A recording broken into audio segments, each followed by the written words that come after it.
The great thing about working as a civil engineer is the flexibility that the job offers. Hi, I'm Emma, a 20-year-old undergraduate engineer at Macquarie.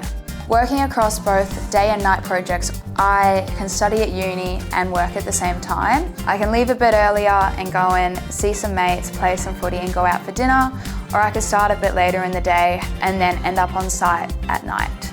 That offers me a great work-life balance, and it also gives me the time to break up my week with a little bit of exercise and socialising. So there's so many different opportunities that studying civil engineering has given me. I've been able to mentor in the Construct Her Future. I've also received the National Association of Women in Construction Student of the Year Award.